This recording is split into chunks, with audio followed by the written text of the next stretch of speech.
She never should have been there. The Festival of Veils was for nobles, for wolves of high blood, for people who belonged. Maya was none of those things. She was a fugitive, a girl with silver in her blood and a death sentence over her head. But the masks made everyone equal, and for one night she let herself forget. She didn't know he was the Alpha King. Not when he led her onto the dance floor and his touch ignited something primitive in her veins. Not when he whispered against her neck that he'd never wanted anything the way he wanted her. Not even when he brought her to his chambers and made her feel, for the first time, that she was worth something. She only discovered the truth at dawn, when his mask slipped from his sleeping face and she saw the royal crest tattooed beneath his collarbone. Cale Thorne, the Alpha King, the man whose laws demanded her execution. She ran. She thought she'd disappear into the wilderness. She thought he would forget a masked woman from one reckless night. She was wrong. Because Kyle didn't just remember her. He became obsessed. He tore his kingdom apart, searching for the woman who had vanished from his bed like smoke. And what Maya didn't know, what she couldn't know, was that something ancient had happened between them that night. Something that bound his fate to hers. He wasn't hunting her only because he desired her. He was hunting her because without her, he would die. The rain had been falling for 3 days when Maya finally reached the capital. She stopped at the forest's edge, hood pulled low, watching the bright lights of Astoria spread before her like scattered jewels. The Festival of Veils. Once a year, as the kingdom celebrated, the night wolves shed their names in ranks. Everyone wore masks. Everyone was equal. For 12 hours, a servant could dance with a lord. A criminal could walk freely and no one asked questions. It was the only reason Maya had risked coming.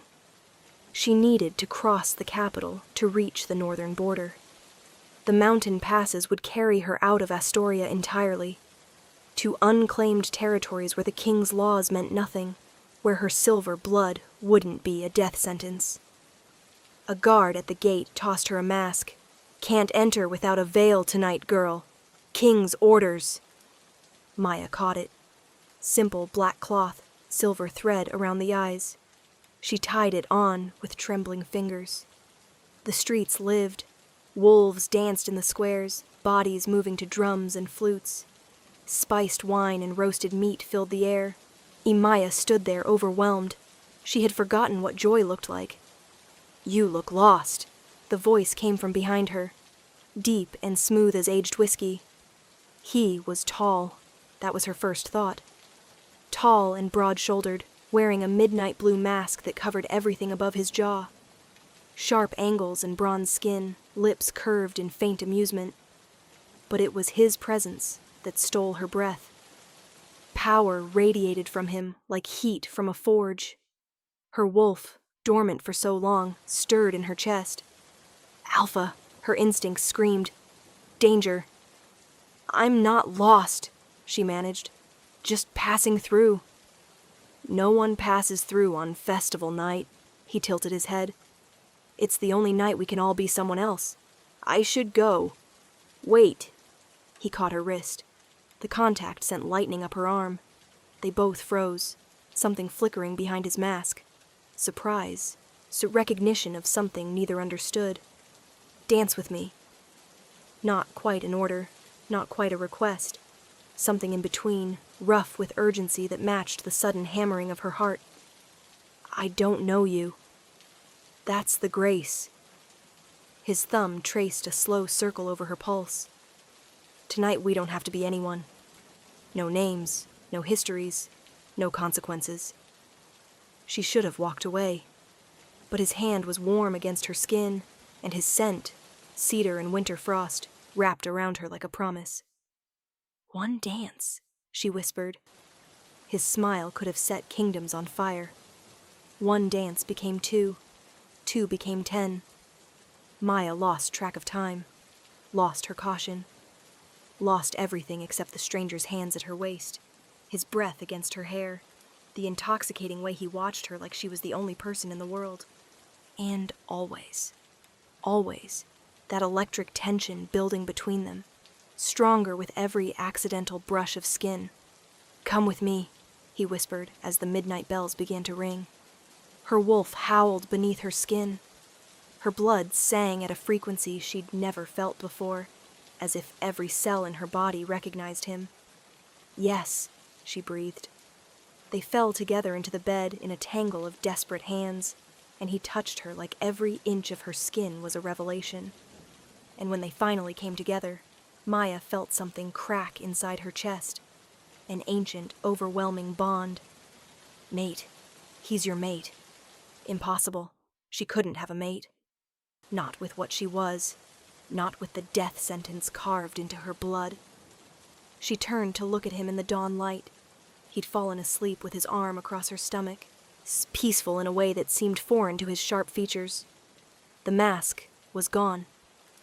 And there, just below his collarbone, a tattoo she hadn't noticed in the darkness. A wolf's head crowned with thorns. The royal crest of Astoria. Maya's blood turned to ice. Every wolf in the kingdom knew that symbol. Every fugitive, every silver-blooded criminal marked to die. The man lying beside her was Cale Thorne, the Alpha King himself, the man who had signed the execution orders for her entire bloodline. She didn't breathe. Centimeter by centimeter she slid from beneath his arm, dressed with trembling fingers. She was almost at the door when foolish impulse made her turn for one last look. He looked younger asleep, the hard lines of command softened. She could still feel the ghost of his hands on her skin, still hear his voice, rough with wonder. Beautiful. Perfect. Mine. Her throat tightened. In another life, perhaps. Maya slipped through the door and disappeared into the dawn. Kyle woke to cold sheets and silence. He searched the rooms. Nothing. No note, no indication she had existed beyond rumpled sheets and the lingering trace of her scent. Wildflowers and rain. Something sweet underneath, like honeycomb. His wolf rebelled, howling with fury. Mate. She was our mate. Where is she? Find her. Find her! He had felt it the moment their hands touched, the bond snapping into place, a chain of fire and light binding her soul to his. He'd assumed she felt it too. Instead, she had fled. The door burst open. His second-in-command, Ryland, stumbled in, eyes wide. "She's gone," Kyle snarled. "Find her." "My king, the festival had thousands of wolves." Kale grabbed him by the throat. The movement too fast, too savage. "I don't care what the council approves. I don't care if I have to tear this kingdom apart stone by stone. She is my mate. She is the only thing that can stop what's happening to me." He released Rylan, who crumpled, gasping. "The curse is accelerating," Kale added quietly. 2 months, maybe less. If I don't complete the bond." He didn't finish. Rylan knew what happened to an alpha who found and lost his true mate. The madness. The slow death. "Search every village," Kale ordered. "Every forest. Every shadow she might hide in." Somewhere out there she was running, thinking she had escaped. She hadn't. 3 weeks. 3 weeks of running, hiding, barely sleeping. Maya had fled north, but the mountain passes were swarming with soldiers bearing the wolf and thorn's crest. She'd understood the scope when she found wanted notices nailed to trees. No name, he didn't know it, but the description was painfully precise. Small build, dark hair, black mask with silver thread. Last seen at Festival of Veils. Substantial reward. An Alpha King had mobilized half his army to find a woman he'd spent one night with. Maya doubled back south, then west, zigzagging across the kingdom. She slept in barns, hollow trees, abandoned huts. She ate what she could forage. And through it all, the bond pulsed in her chest like a second heartbeat. She'd expected distance to weaken it. Instead, it grew stronger. Some nights she woke gasping, certain she could feel his frustration, his desperation bleeding through the connection. He was getting closer. Tonight she'd found shelter in a fishing village on Astoria's western coast. The Salted Maiden was a tavern that asked no questions. Maya sat in the darkest corner, hood pulled low. "You heard about the king?" a man at the next table was saying. "They say he's gone mad, obsessed with finding some woman." His companion snorted. "The kings of Astoria are all cursed. His father died raving. It's in the blood." Maya's fingers tightened around her mug. A new voice cut in, sharp and warning. "Speaking ill of the king isn't wise." A man had entered the tavern. Tall, broad-shouldered, the bearing of a soldier despite plain clothes. He moved through the crowd with predatory grace, scanning faces. She recognized him. He'd stood near the king during the festival. His gaze swept her corner, paused and returned. Maya threw her mug at his face and ran. The tavern erupted behind her. She burst through the back door, sprinting toward the docks. A fishing boat was preparing to depart. "I can pay," she gasped to the captain. "Please, just get me out of here." She emptied her pockets. The captain jerked his head toward the cargo hold. "Hide below. Not a sound." She vanished into darkness just as the soldier reached the dock. But Maya knew it was only temporary. He'd seen her face. Kyle would know she was heading west. The noose was tightening. She was halfway down a dock 3 nights later when a hand closed on her arm. "Finally!" The voice sent ice through her veins. Kyle spun her to face him, and Maya's breath cut short. He looked terrible. Dark circles bruised the skin beneath his eyes. His cheekbones jutted sharper, like a man who'd forgotten to eat for weeks. His hair was disheveled, nothing like the composed king she'd danced with. But his grip was iron, and his eyes burned with fever. 3 weeks, he said roughly. 3 weeks I've hunted you across my entire kingdom. Do you have any idea what you've done to me? Let me go. You have no right. No right. A broken laugh. You're my mate. I felt it the moment we touched. I know you felt it too. And you ran. I had to. Why? She pressed her lips together, refusing to answer. His grip tightened. Not enough to hurt, but enough to remind her she wasn't going anywhere. You ran from me like I was a monster. You've been hiding in pigsties, starving, terrified. Pain surfaced through the royal mask. Of what? Of me? Yes, she whispered. Of you? The pain in his eyes deepened. I would never hurt you. You're my mate. Or hurting you would be like tearing out my own heart. You don't understand. Then make me understand. Guards appeared from both ends of the dock. 6, maybe 7. Too many to fight. I can't tell you, she said. If I tell you, you'll kill me. Kale flinched as if struck. What could possibly? Your laws, your decrees, the execution orders signed with your own hand. The words were bitter. That's why I ran, Your Majesty.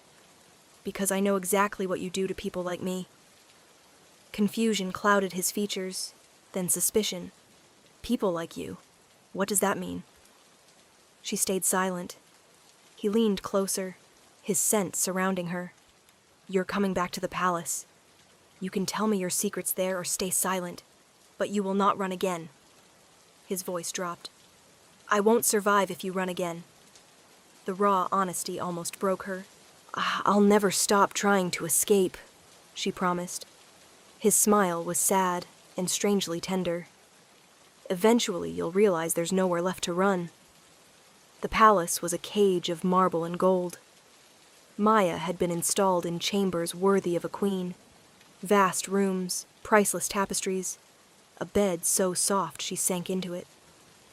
Guards outside her door, beautiful iron bars on the windows. She refused the dresses, ate only what survival demanded, and refused, absolutely, to see the king. He came to her door every night. She heard his voice through the wood, sometimes authoritative, sometimes pleading, sometimes simply sitting in silence. She never opened it. On the fourth night, he stopped asking permission. The door opened without warning, and Kyle entered, frustration and desperation on his face. "You haven't eaten today," he said. Maya was curled in the window alcove, staring at moonlit gardens. She didn't turn. "I'm not hungry. You're punishing yourself. Or me." He crossed the room and crouched before her. This close, she could see the deterioration more clearly. Grayish skin, tremors in his hands, fever in his eyes burning like embers. "What's wrong with you?" she asked before she could stop herself. Cale smiled bitterly. "Apart from my mate refusing to acknowledge my existence, apart from the bond slowly tearing my mind apart. The bond can't kill me." Hollow laugh. "My bloodline carries a curse. When we find our true mate, we must complete the bond within 2 lunar cycles. If we don't, madness, then death." His voice dropped. "My father found his mate, and she was killed before they could complete it. He lived 12 more years, but the curse hollowed him out, raving and broken at the end." Maya's throat tightened. "That's not my problem. You feel the bond pulling at you, don't you?" Her silence was answer enough. His expression softened into something vulnerable. "I'm not asking you to love me. I'm asking you to tell me why you're so afraid." "You are the enemy," she whispered. "Why?" The word hung between them. Maya pressed her forehead against the cold glass. "There are people in this kingdom born with something different in their blood, something that marks them as dangerous. Your grandfather called them abominations. Your father maintained the decree." She swallowed. "You signed the most recent execution orders 2 years ago. 16 people killed in a single day." Cale went very still. "You're talking about the silver-blooded," he said quietly. "Yes." Silence stretched between them, suffocating. "Look at me." She didn't move. "Maya." Her name on his lips, the first time he'd used it, startled her into turning. "Show me your eyes," he said softly. "Because I need to see, before I tell you something that'll change everything." Slowly, terrified, Maya let the mask slip. Her eyes changed. Dark brown dissolved into silver. Molten, luminous, inhuman in the candlelight. The mark of her bloodline. The death sentence she'd been born with. Cale looked at her transformed eyes for a long moment. Then he said the last thing she expected.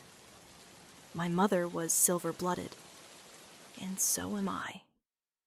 "That's impossible," she breathed. "You signed the execution orders." "I signed papers my council placed before me," Cale said, voice heavy with shame. "Documents they told me were necessary. I never witnessed the executions. Never questioned." He paused. "I was 18 when I took the throne. My father had just died screaming.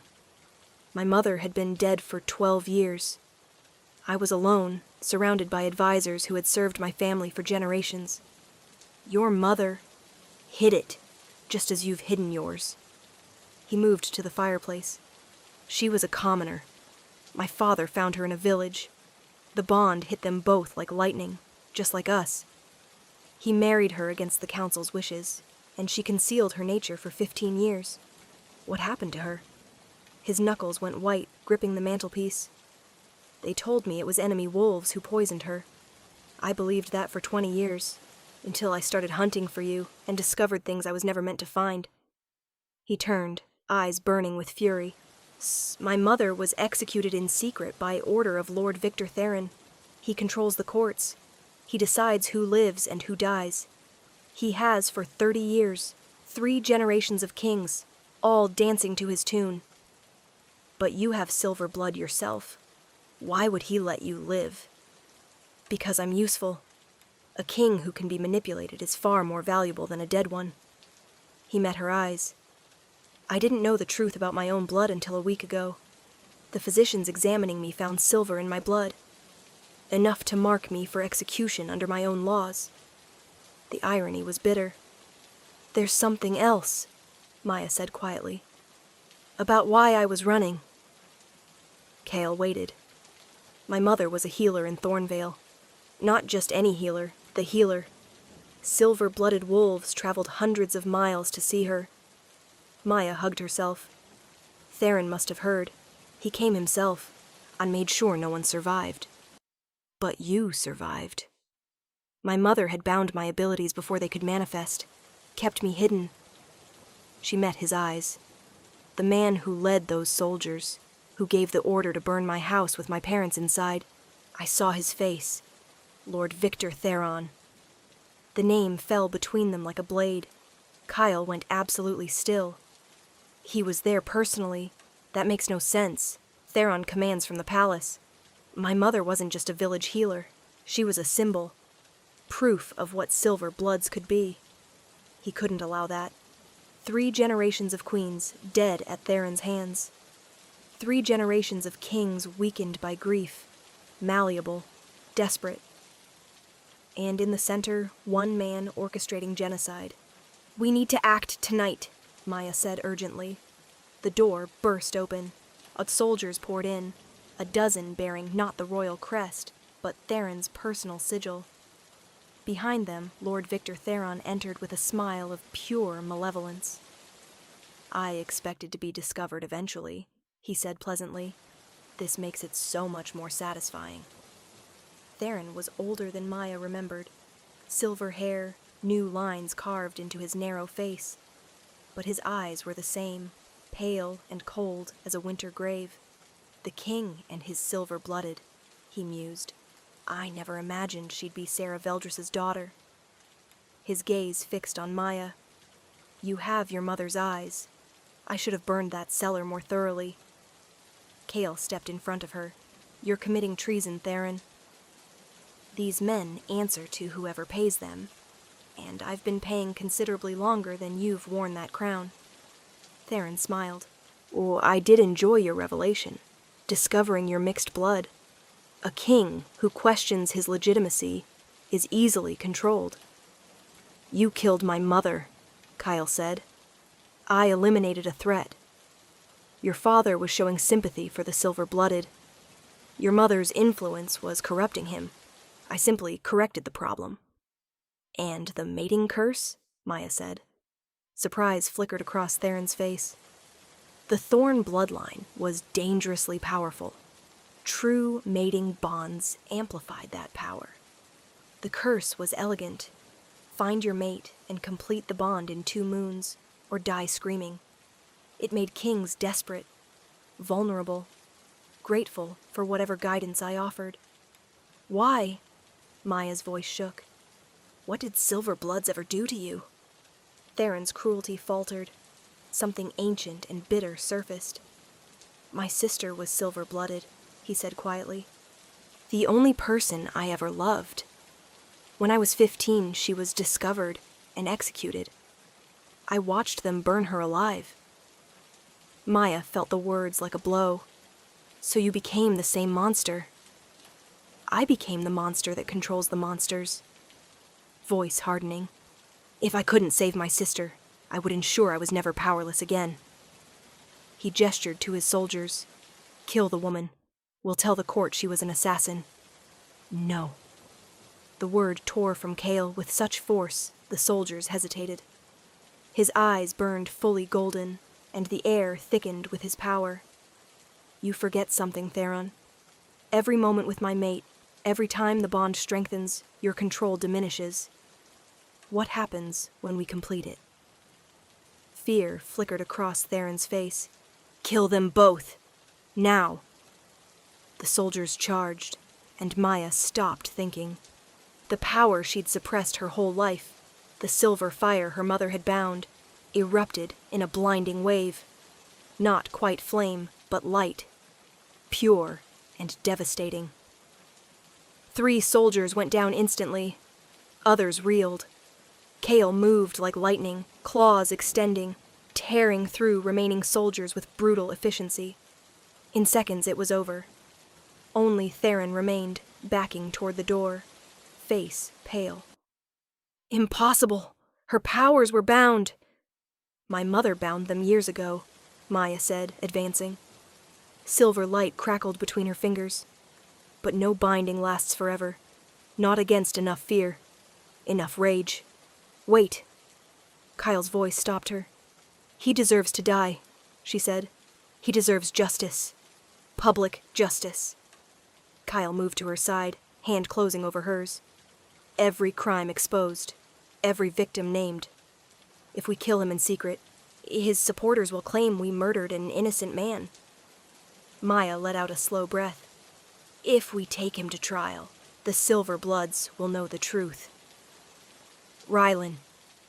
The door opened, royal guards flooding in. Arrest Lord Theron. Treason, regicide, conspiracy to commit genocide.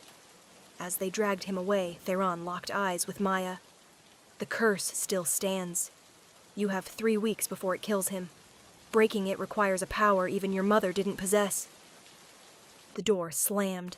Maya turned to Kyle, fear gripping her. Is that true? 3 weeks? The grayish tint to his skin, the trembling. They answered for him. They had defeated Theron, but the curse remained. They worked through the night. Maya requisitioned every text on mating bonds, silver blood, ancient rituals. At dawn, she found it.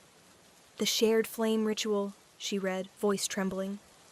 When 2 silver-blooded wolves find their predestined bond, they may forge it completely, sharing their inner fire. Each must open completely to the other, holding nothing back. And in the union of their flames, all external bonds shall be broken. All external bonds, Kale repeated, including the curse. It's dangerous. The text says incomplete trust will cause it to fail. Then we hold nothing back. Determination overcame his weakness. I've already told you everything. I have nothing left to hide. Maya hesitated. There's something I haven't told you. About that night. He waited. I felt the bond forming the moment we touched. I knew what you were to me. She met his eyes, silver to gold. I told myself I ran because I feared execution. That was true, but not the whole truth. Then what was? I ran because I'd never been loved before. Not truly. My parents were terrified of what I was. They hid me, treated me like a danger. Tears slid down her cheeks. When I felt that bond, I was more terrified than I'd ever been, because loving someone means losing them, and I couldn't survive losing anyone else. Kyle wiped her tears with trembling fingers. You won't lose me. Not if we do this together. He took her hands. I love you, Maya. I loved you before I knew your name, before I saw your silver eyes. I loved the woman who danced with me like the world didn't exist. I loved the woman who ran because she'd been hurt too many times. And I love the woman sitting beside me now, fighting for my life. Maya leaned forward and kissed him, soft and desperate. I love you too, she whispered. I think I have since that first night. I was just too frightened to admit it. They performed the ritual as dawn broke. Maya placed her hands over Kyle's heart. He placed his over hers, weakened but steady. They closed their eyes and opened completely. The silver fire rose between them, hers burning brilliantly, his flickering weakly. She felt his fear, his exhaustion, his hope. She felt the curse wrapped around his heart like chains of ice. And she burned it. The fire flowed through him, warming what the curse had frozen, healing what it had damaged. She felt him gasp, felt his heartbeat accelerate, felt grayish pallor flush with returning life. But the ritual demanded more. It demanded union. She opened completely, let him see everything. Her childhood hiding in shadows, her parents' deaths, her years running, her terror and loneliness and desperate need to be loved without conditions. And he opened in return, the boy who'd lost his mother too young, the king who'd inherited a broken legacy, the man who'd signed execution orders without understanding. Their flames merged. The bond clicked into place with force that shook the room. Windows rattled, candles flared and died. Then silence. Maya opened her eyes. Cale was looking at her with wonder. His skin flushed with health. His eyes blazed, gold and silver intertwined. "It worked," he exhaled. She laughed. He pulled her into his arms, strong arms surrounding her completely. Through the bond, she could feel him now, not just emotions, but his very essence, woven with hers forever. "I love you," he murmured against her mouth. "I know," she said, smiling. "I can feel it." 6 months later, and the palace gardens were in full bloom. Much had changed. Theron's trial lasted 3 weeks. Every crime laid bare, every victim named. He was executed under the very laws he had created. The academy Maya's mother had dreamed of was under construction, a place where silver-blooded wolves could train their abilities safely. They named it Sarah Veldris. Astoria was healing. Wolves who had hidden their nature were emerging into light. Families that had lived in terror were finally safe. Maya sat on a bench in a yellow dress, reading, one hand resting on the gentle curve of her abdomen. "There you are." Cale's voice came from behind, warm with affection. He was more at ease than she'd ever seen him. The weight of curse and shadow finally lifted. "Do you remember what you said that first night?" she asked as he sat beside her, pulling her close. "At the festival. No names, no histories, no consequences." He pressed a kiss to her temple. "I was wrong about the consequences." "You were wrong about everything." She turned in his arms, cupping his face. "Our names matter. Our histories matter. They made us who we are. And the consequences." She took his hand and pressed it against her belly, where their child was growing. "The consequences are everything." Cale's eyes shone. He sank to his knees before her, pressing his forehead against her stomach, and she felt his love flowing through the bond like sunlight. Both of them had spent so long running, from their pasts, from their natures, from connection.